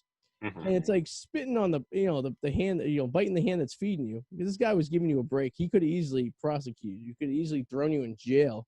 He could have ripped you from all credibility. But he was being the most, it's weird to say about Trump, but he was being cordial about it and being like, hey, listen, we have a history. Just, it is what it is. We'll let it be. And then if I was given that grant, I would have been like, all right, you'll never hear from me again. I'm going to go live in my mansion somewhere in bumfuck, and no one's ever going to see me. But nope, she can't help herself. They just can't help themselves, these politicians. It's all corrupt, too. And it's like, the thing is this. There's even evidence that the Democratic Party elevated Trump and like they actually funded part of his campaign to elevate him, thinking it would be an easy win for Hillary. True, I heard that. And look what happened. So Eddie, so you were pursuing a political career. What is? Oh no, just like just being a political advocate. But like I kind of realized that I'm the type of person, like, I'm gonna tell the truth, whether, like, I'm not like a hardcore, like, you see how these like hardcore Republicans or Democrats are, where they're just like, you can't do nothing wrong. Like, if you do something wrong, I'm gonna call you out on it. And like, I've had plenty of politicians like unfollow me because like I challenged them on like their policies that they're saying that they're gonna do when they get in office, or things that are just not making sense when they're speaking about it. And I'm like, if you can't go in office and just do that, like that's impossible. That's not even in your job. How do you feel about being a New Yorker and everything? AOC, what is your opinion on her? I have a former co-host that may or may not have had sex with her when she was a BU student. He can't confirm that it was her, but he did know he did engage in a Spanish woman who was a BU student in the BU area. He does not know if it was her or not, but he does work at a bar that was very known to attract a lot of college students at the time. So it could, I'm not saying anything, I'm saying it possibly could have happened, but he painted her as not a nice girl from what he understood. But this could not be her. This could be anyone else. But how do you feel about this misrepresentation of, I believe she's in the Brooklyn or the Bronx, what part of New York? She carries, her district is a portion of the Bronx and a part of Queens. She actually her district is actually where I used to live. Okay, which from what I understand, she grew up in a nice Richie suburb of New York City, right? She didn't actually grow up. She was raised in the Bronx for like a few, and then I think that she spent the rest of her life like in upstate or in Yonkers. I heard it was Yonkers or what's it, Chesterfield or what's it called? Westchester or something of that nature, somewhere else, I see. So very different than the Bronx, you would agree, right? So how did she get elected? You know what? I'm gonna like go with a little bit of conspiracy here. I felt like that she was chosen. Okay. I felt like she was chosen from the beginning, and that it was America's biggest mistake to sleep on her. Mm-hmm. And that's how I kind of felt she was chosen, is because she looks like somebody who's not going to really go anywhere. She looks like kind of a joke. But this woman is very educated and very powerful, and she's very dangerous too. She was, she was right out of college, moved back to the Bronx where she was from, or Queens or whatever, and she gets elected with no political experience whatsoever. When you look at her college resume, it doesn't really say she did anything too political while she was there. She really didn't have any aspirations to be a politician. And just happens to be like just so knowledgeable about politics, just that quick. Very odd. So I find that like very strange. Also, like I don't like that she made a whole bunch of promises to the people in the Bronx that she knew she couldn't help, because that's not something that she could do. Like, she was talking about how she wanted to make sure that like all those hoods were changed around, and that they were repainted, and that the crime is going to change, which is, like I said, is nothing that she can't do in the time frame that she's there, especially because you get chosen your assignments when when you become in Congress. So she made up all these lies, and then of course, like she roused up these new young radical young people who just listen to anything that she says and goes with it. I agree. And because it's like she had no roots to the Bronx. You can't say this girl lived here and was like, yeah, I lived here all these years. I have a connection with the people. And she came out of nowhere. And like you said, they're putting her on this pedestal as like this icon or this like socialite. It's like you said, it had to be picked because now you're like, all right, we got this attractive looking young girl who we're going to stick out there that people are going to be like, oh, she's from the Bronx. She's representing Queens. It's there's more people live in Queens or the Bronx than some, counties in Iowa, right? There's some states that don't even have as many people as close to the Bronx have that she's representing. And then all of a sudden she's like every politician's like Schumer and, what's the guy, the idiot Maki up in Massachusetts. They're using her as like a puppet almost to like hang her out there to be like, oh, well, young people will support us too. And yeah, I think she's using them. To be honest, I think so. Okay. I think she's using them. I think she's that powerful. And I said this from the beginning. And I feel like she's very strategic at what she does. And I feel like that she's going to burn through Congress and she's going to be there for a very long time. How I know that there's something off about her situation is that she's able to cater to too many crowds politically. Okay. Which that takes a long time to do for any politician. Yeah, she's able to talk to a white crowd when she's in front of a white crowd. She's able to cater to a black crowd when she's near a black crowd, and she's able to really channel her lot because, of course, she's Latin. So that takes a long. Even there are politicians who've been in politics for years and still can't do that. They're only able to cater to one audience. Absolutely, it's amazing what she's accomplished in the matter of 2 years at this point. Yeah, exactly. Not in her district though. That's everything too, but she has spent that's the thing. Your goal when you're a representative of a district, you are the person to speak to the United States for your district, whether it's a couple cities or in the case of New York City, a couple boroughs. Your responsibility is to go to Congress and be like, hey, listen, the Bronx needs this, Queens needs this. We're trying with our local government. It's not working. We need some outreach from the federal government. How do we make this place a better place?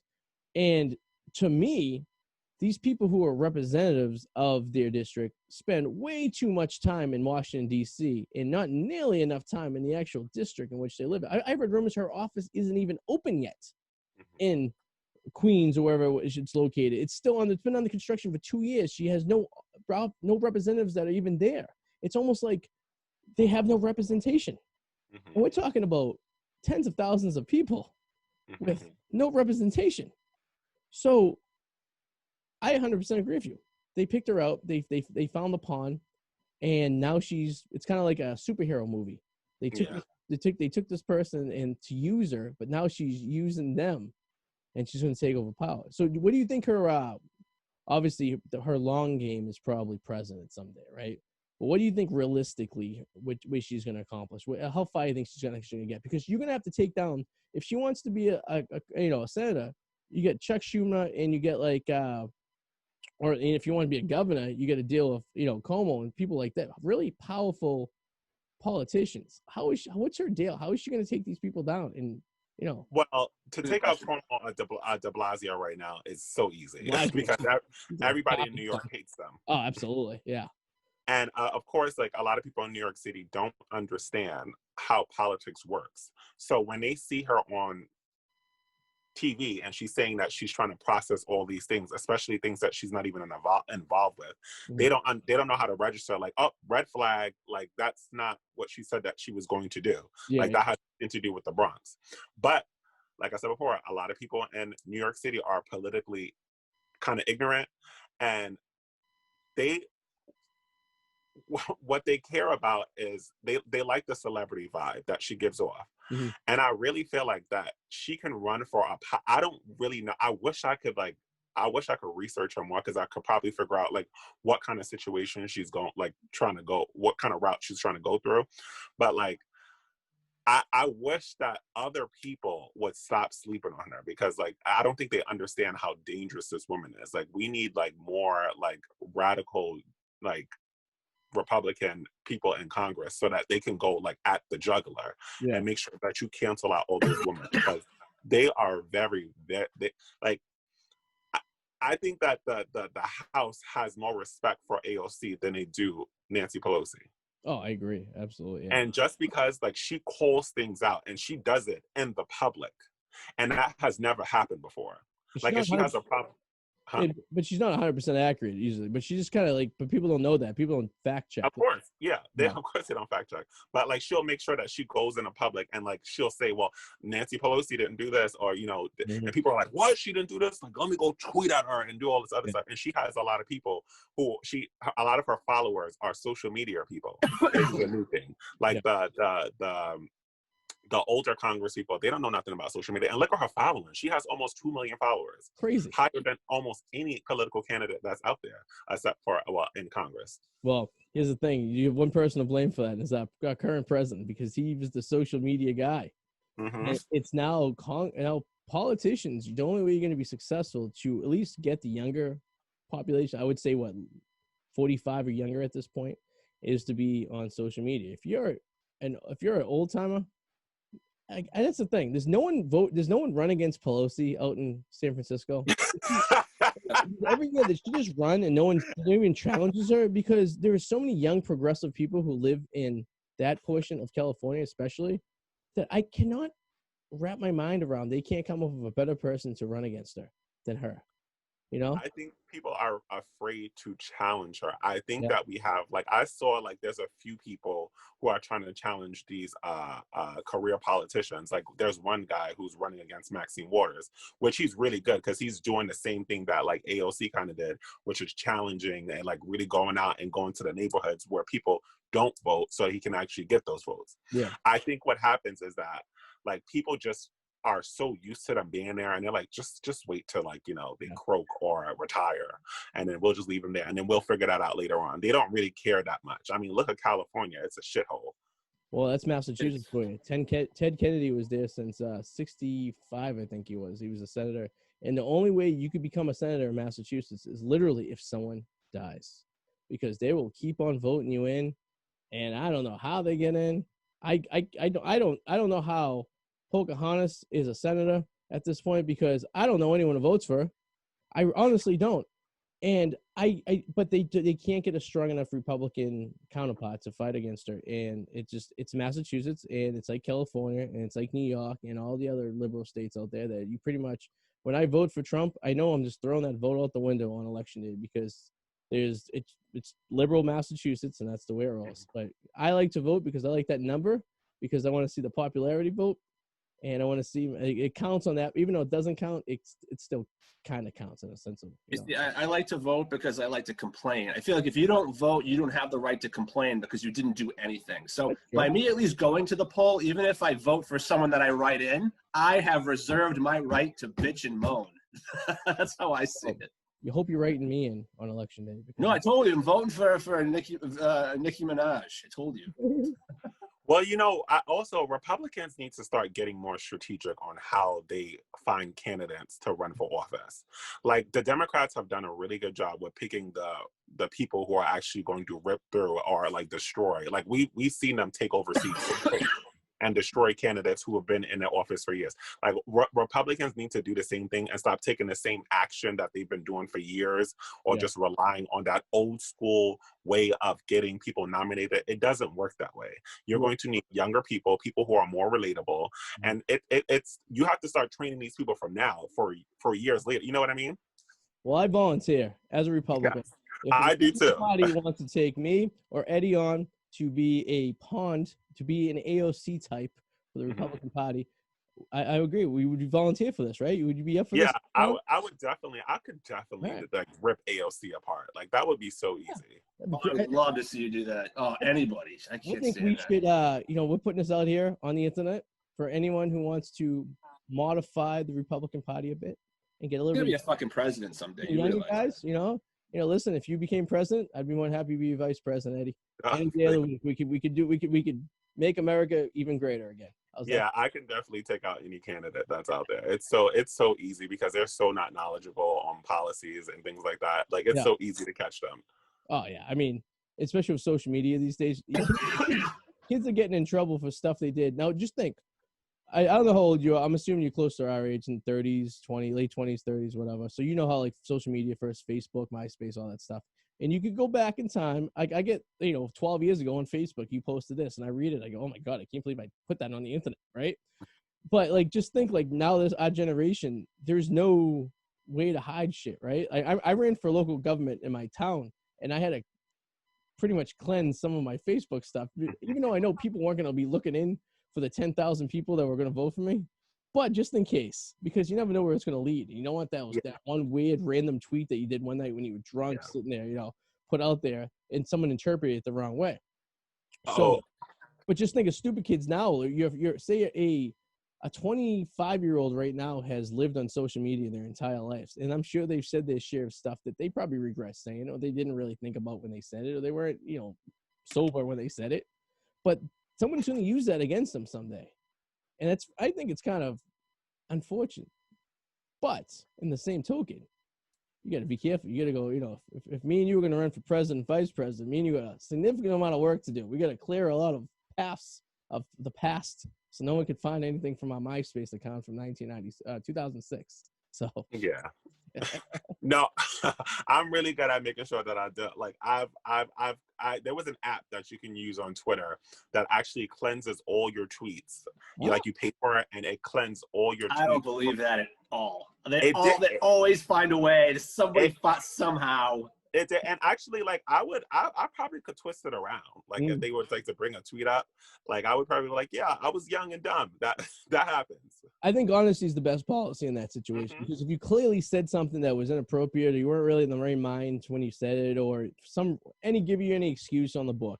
I feel like even with baseball players, when A-Rod came out and said, yeah, I did steroids, and then everyone just forgot about it, right? It's as easy as that. But you have Roger Clemens, who's been denying it for 10 years, and he just looks like an asshole. Now, if Roger Clemens has said, yeah, I was put on a steroid because I was injured but it enhanced my plan. And, I didn't know what I was taking. I'm sorry I took it. And he said it at that, he would already be in the Hall of Fame right now. A-Rod just said, yeah, I took some because it was supposed to help me, and I thought it was legal, but it wasn't. And I guess it wasn't. Sorry, I did it. And everyone was like, okay, A-Rod, we love you. Married to J-Lo. How could this guy go wrong? Exactly. So I agree. If you do something you're not supposed to do, or you said something you weren't supposed to do, own it, apologize, and call it what it is. And get ahead of it. Get ahead of it. You look more like an asshole. And they usually get the wind of it. Like politicians usually get wind of it before it's about to come out. It's like, how do you plan for it? I mean, you're going to get it on your desk to blackmail you. So how do you plan for it? I've been blackmailed multiple times, and I haven't even done anything with my life. So there you go. So. I think sometimes a lot of people keep fighting it because it's ego. Like they think I'll get away with this. Like there's no way. I'll just keep fighting it. It'll be fine. Like, and their ego just gets in the way of them just saying, I did it and it's over. They just won't do it. Yeah. Well, Eddie, it was great having you on. You plugging anything? You have anything you want anyone to go look at or take a look at? Oh no, yeah, sure. So of course, like you're probably it's gonna be on YouTube, right? It's gonna be everywhere. It's gonna be so even the dark web someday. So my Twitter is everything is the same. My Instagram is Eddy Adheem. My Twitter is Eddy Adheem. Facebook I don't really give out, but because I don't use it. I don't use it, so it's no point in me like giving people like my name on there. But yeah, thank you for having me. This was pretty fun. Oh man, it was great talking to you, and I'd like to have you back in a couple months once the election's over and get your perspective on how. Of course, I'm always down to talk about politics. It's my favorite thing. Man. Well, awesome, man. Thanks for joining us, and have a good night. Thank you. You too. Bye. All right, that was Eddy Adheem. Yeah. Not bad. Saved the show a little bit, considering we thought we were going 0 for 3 tonight. We went 1 for 2. But hey, one for 3. 1 for 3 rather. But in baseball, that's actually good, right? That's 33%. That's a good batting average. I actually have to fucking Google this. 1 for 3 is 33%. We were 33% accurate if I guess tonight. And in baseball, oh yeah, 1 hit for every 3 at bats. Yeah, that's a good batting average for baseball. Now in football, 1 out of 3 completions is not good. For field goals, even worse. So we're going to look at it in the baseball perspective tonight. So we weren't totally screwed. I was actually looking forward to talking to Penny Bob because we had a lot of questions for her that we came up with before Eddy came. What are you going to do? It is what it is, and this show has gone long enough. Yeah. It's a 1 episode that went 2 hours. I hope you guys like the bonus material we had tonight because I guess it makes sense because we weren't on last week, so we made up for last week. How's that sound? There you go. Bottle it that way. There you go. All right, Adam. What are you selling this week? Much, check out the Whirlwind Potato on YouTube. Me doing nothing has picked up traffic for some reason. It's been really big. I don't know what the fuck. Good for you. I don't know why. American way. Sit back, relax, and do nothing and be popular. All of a sudden, it's been picking. You should see some of these numbers. I think it's because Karate Kid now is on Netflix and has more of an interest. Yeah. Because all of a sudden, it's been like just nonstop on my channel. Karate Kid. Yeah, I'm sure it's popping up in the algorithm of your Karate Kid video. So good for you. And of course, check out thepacky.com. You can actually check out some of Eddie's story on thepacky.com that Ryan had published about his exposure of Kingface. That was my nickname in high school, Kingface, in case you're wondering. Mine was Babyface. Oh, baby! That was so cute, like a baby. I'm thinking of the big black guy had the cute face. It was a singer back in the day. But I digress. So thank you for watching, Joe. Make sure you subscribe, like us on YouTube, Facebook, all that stuff. And we'll see you guys next week. Cool. Bye. Bye. Bye.